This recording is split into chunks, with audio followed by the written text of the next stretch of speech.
Hey, yo! Welcome back to the Nugget and Beyond. So, a lot of crazy stuff is happening in college, especially with portals and transferring. And, of course, we have a lot of people, players, of course, declaring for the NBA draft now just recently. But we've also had a lot of players entering into the transfer portal, even without any eligibility. But you might be like, how is that possible? Why are they doing this? Like, why don't they just kind of go ahead and just go graduate, get a degree, and go on to get a job and stuff?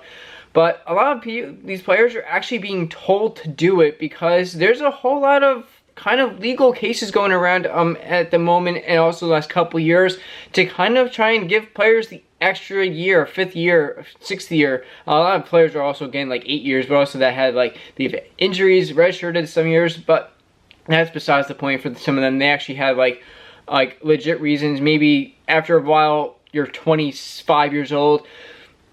Maybe it's time to unfortunately give up on the dream at that point and go get a job.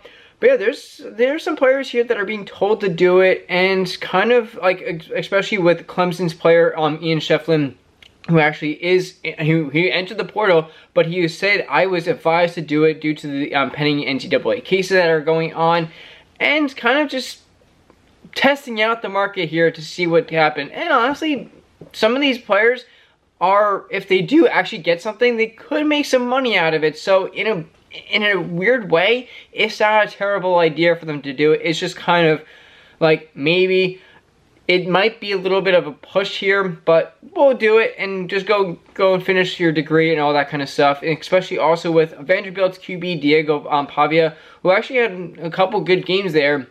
He entered the portal as basically like the high of his career right now, and like, hey, like, my name's out there. I made my name pretty big here. I think he got some NIL deals along the way there. Also at the end of the season, when he made those couple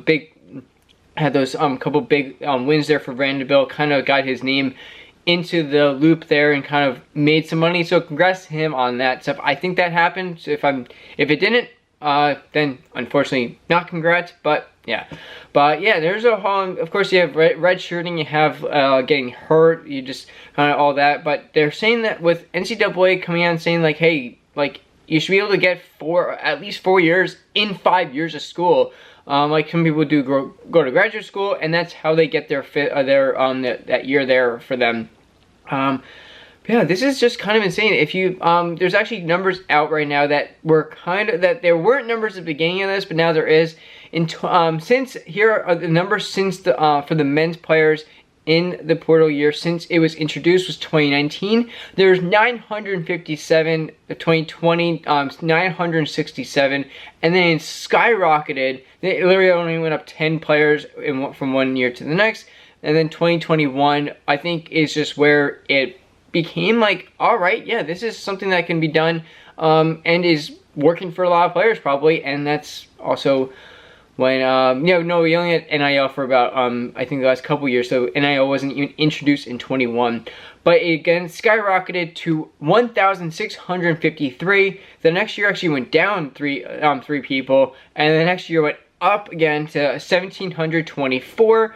Then again up to 2,083, and then again skyrocketed to over 300 players to 2,320 in this past year.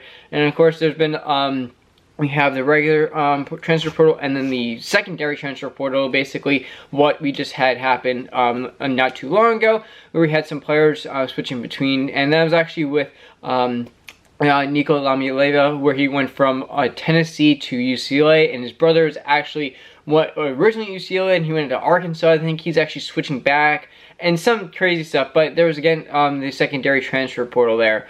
But yeah, this is kind of insane. And like, there's a whole, of course, on the laws that if they do some stuff, then the NCAA has to basically it would be required to declare athletes as employees, and basically pay every single player out there in the field, not just the ones on NIL deals or anything like that. Which, again, we're always gonna have we're gonna always have this where the NCAA and the programs are making millions of dollars off the basically they're making money off the players, and a lot of them are not getting paid. And if you are maybe, and some of them are getting a couple of $1,000. Granted, I would take a couple of $1,000s a year as a college student. You gave me 10K, 15K, whatever. That's pretty cool. That's actually not bad for a college kid to make that in basically a few months in that. Yeah, that's kind of where it is. There's been, of course, cases going in and out, and all that, but yeah, it says here, I think it was the president of NCAA, Charlie Barker, actually said that he was kind of concerned and worried that he's like, I'm worried that now we discovered 5 years to play 4 years, and it's been around for over 100 years, 1905. So, and he's like, now it's being questioned. Like, what's changed besides for NIL with all this, and like, how are people trying to push their way into having another year if they literally are not able to at this point? And it's just, he's like, some people are just like, it's kind of becoming a weak link of college at this, in a way, because they're, hey, let's try and push the button here. Let's try and get me another year. Let's try and get my name out there a little bit more. Like, there are leagues out there that they can go and do. Like, you have football, you have now the UFL, which combined the USFL and XFL, which is owned by The Rock and his business partner, and all that. Like, it's not like there aren't leagues out there to kind of get you out there again.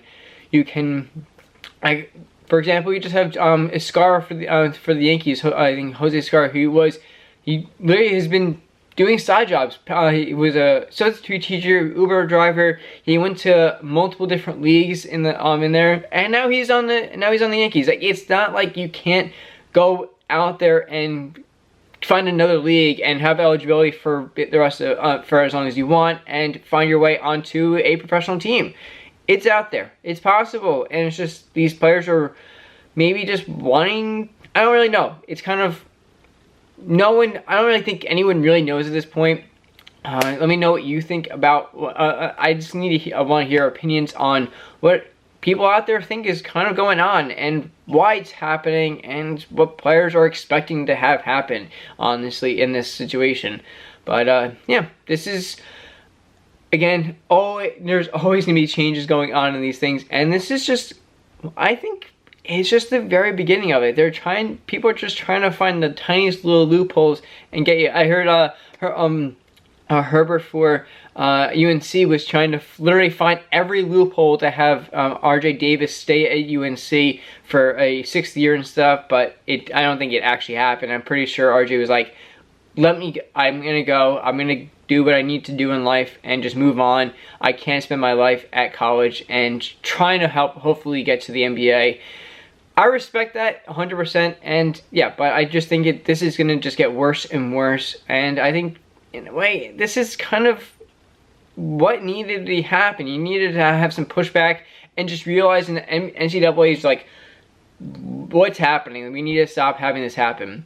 So, yeah, and this, we actually have 1,500 women have actually entered the portal this year also, not just the men, as we also know. The women's side is blown up massively, and yeah, we had a pretty good draft the last couple of years, and very good players are, of course, coming and making their way in that situation also. But it's seeming like a lot more of the guys are making the headlines of this. I'm not really sure about the girls, but we'll definitely see that along the way if that is happening.